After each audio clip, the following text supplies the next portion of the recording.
Phase one of our ROSC initiative was to change the facility over to make it a ROSC culture that when a patient comes into our clinic, they're steeped in a sense of positivism, a sense of everywhere they look, messages that resonate around recovery. All right, welcome to Discovery House Bangor. Carol Ackley, our esteemed clinical supervisor, is with me. My name is Brent Miller. I'm the program director here in Bangor, Maine. As you can see, it's winter time.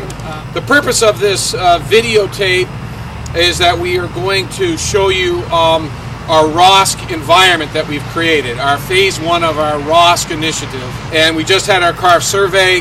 One of the big kudos that we received was recognition for how great this was in terms of the facility look. So we thought in that regard that we would share it with the rest of Discovery House clinics. So now here we are.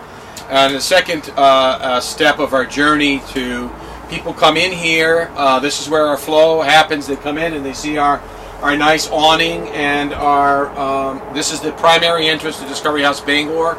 And we serve about 500 people a day or more from 5:30 in the morning until as late as 6 o'clock at night for our Suboxone program.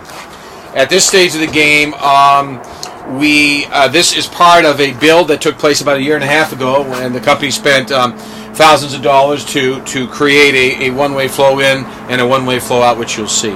So with no further ado, we're going to show you what you see in our recovery environment.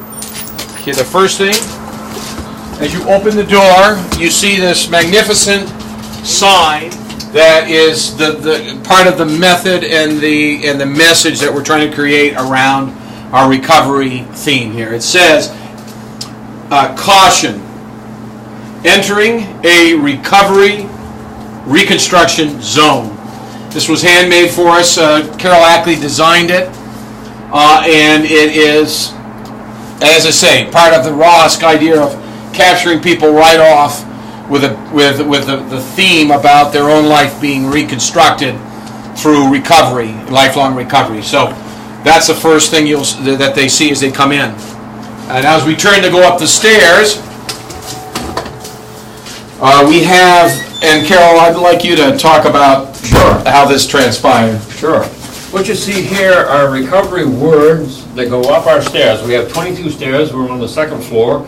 And what we did was came up with the idea of asking clients what they think of when they think of recovery. We asked them to identify recovery words. We did this for about 3 months in groups. Then we took all those words and put them in lists, and by the number of times that they were identified, we put them in priority. So that's what you're seeing when you look up these steps. It's been real successful. Clients like the fact that they were involved. And so as you see at the bottom, we have acceptance, challenge, forgiveness, honesty, lifestyle by Brent, relationships, serenity, courage, respect, spirituality, family, and that brings us halfway up to the landing, and then we go with self-esteem, process, love, goals, healing, willingness, change, happiness, commitment, sobriety, and at the top is hope, and we thought that was very fitting, and it fell that way by popularity, not by selection. So what you see is a set of recovery stairs in Discovery House entranceway that what the feedback we're getting is it's awesome that people come through the door and they don't realize for the first time they come in, then they see the words, they stop and start reading, and then they recognize recovery. So this brings us to the top landing, and it's doing what we want as far as setting the tone for entering a recovery facility. Right, and as people may not know, Discovery House Bangor is, operation-wise, is all on the second floor of this very large industrial building. I want to direct your attention to, this is the first actual, we had these made, custom-made oak frames and indestructible half-inch plexiglass. So these will last a long time, and they're designed so that we can interchange the message. But we have throughout the facility posters that kind of capture the concept, again, over and over wherever they look in key locations of recovery. The concept behind this was, if anybody's been to Disney, you don't have to ask, am I at Disney? You know you're there. You're reminded about it everywhere you look. And so the concept was, when we're in the clinic, we want to look and see recovery no matter where we look. So the best way to do that was to put up very simple posters that would be a key focal point. So what we're going to walk you through now is the normal pathway that clients would take as they come through our clinic, go to the dosing, and then go out to groups or to go out the other exit. And you'll see these key focal points with a series of posters projecting them. Very good. So here we come. We're coming in. The patient comes in this way, and right here is a interesting piece that we've done that clients seem to like. You can see there are notes here.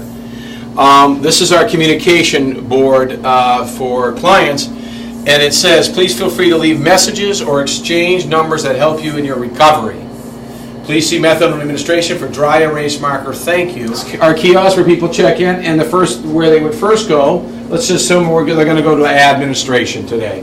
So they're going to come down here, and on their way they're going to pass opportunity may shine brightest at the darkest hour, which is one of the recovery themes, again. And as they continue on to admin, they're going to catch another one which says, watch your character, it becomes your destiny. And they stand here in line sometimes, so there's an opportunity to read the more specific things. Watch your thoughts, they become words. Watch your words, they become actions. Watch your actions, they become habits. And watch your habits, they become character. Again, the theme of recovery.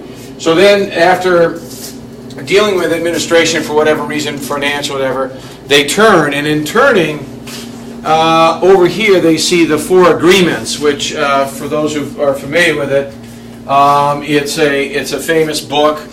And those messages: be impeccable with your word, don't take anything personally, don't make assumptions, always do your best, are meaningful for anyone.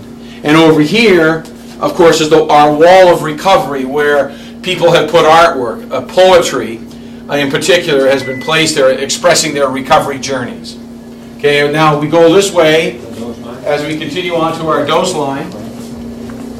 And here I'm standing, waiting my turn, and we have a bell system, a chime system that alerts them, as well as lights, which you'll see that indicates which dispensing window is available to them. But as I'm standing here, what do I see? Together we can. Again, a very positive message. And then over here, I'm standing, I'm looking, I see acceptance. Another beautiful message, really pertinent to recovery. And here, the latest and greatest, just off of the CSAT white papers, is the guiding principles of recovery. And as you can see, they're listed. There are many pathways to recovery. Recovery is self-directed and empowering. Recovery involves a personal recognition of the need for change and transformation. Recovery is holistic. Recovery has cultural dimensions. Recovery exists on a continuum of improved health and wellness. Recovery is supported by peers and allies. Recovery emerges from hope and gratitude. Recovery involves a process of healing and self-redefinition, which of course fits perfectly with our theme of reconstruction. Absolutely. Recovery involves addressing discrimination and transcending shame and stigma. Recovery involves rejoining and rebuilding a life in the community, again, fitting our theme. Recovery is a reality. It can, will, and does happen. Very positive, and I like them very much. This is indeed correct. This is the guiding principles and elements of a recovery-oriented systems of care. So this is integral to what Discovery House is doing at a global level, and we are doing it at the microcosmic level. So as I'm going in, I see this wonderful poster called Higher Power, which of course is another recovery message. Coming back, we're going into the dispensing windows. So here we go. I got you, Sean. And I do my business at one of the dispensing windows in a nice environment, a positive environment. And on my way out, what do I see? The focal point? Recovery rocks. Period, point, blank. Recovery rocks. Down on the right. Okay, now as I'm coming out, I look just, again, a focal point. What's down there? Tough people do. It's tough times don't last, tough people do. Again, another positive resiliency, a core theme of recovery. And as I'm going out now, I'm on my way, I finished getting my medication, I'm on my way out to leave the building at this point. What do I see right here? Learning. Learn anything you can, anytime you can, from anyone you can. You will be grateful you did.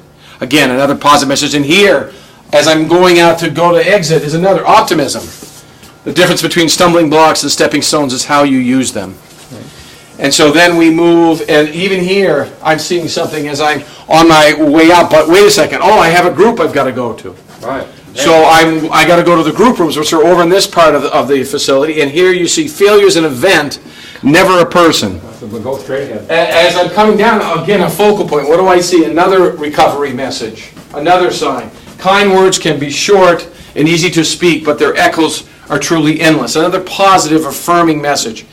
Here's our elevator that Carol was mentioning, right. And so people coming out of there going to groups would be looking at this sign, and what's their focal point? This message on recovery. Happiness can be found even in the darkest of times if one only remembers to turn on the light.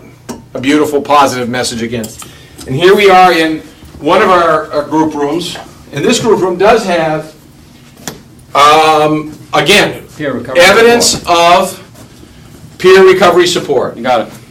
Maps, the Recovery Resource Board. We have the local Bangor Area Recovery Network listing the community recovery supports. All right. And we have the the Recovery Bill of Rights by the Faces and Voices of Recovery, which is the National Recovery Movement organization. And we have our MAPS group, which is Medication Assisted Peer Support, which not only do we have groups going in our clinic, but we have one in the community at the Area Recovery Network. Right. Behind you is another, remember, as people are sitting here, they get to see this recovery support, reduced sigma. This is what they came up with themselves, and on the inside, you can just make it out perhaps, MAPS,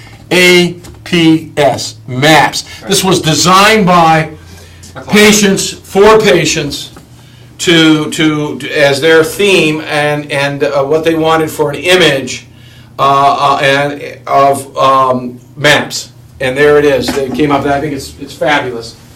Then down here is another group room, and we're going by counselors' offices to. There's two group rooms that we have. And the only thing I want to say about this is that it does have.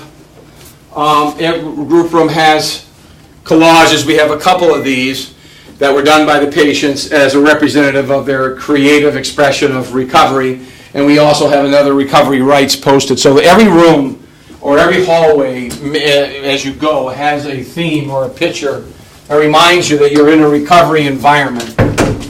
And then now we've done our activities and we're ready to leave, so let's go on our way out, and here's what you will see as you go out as a patient.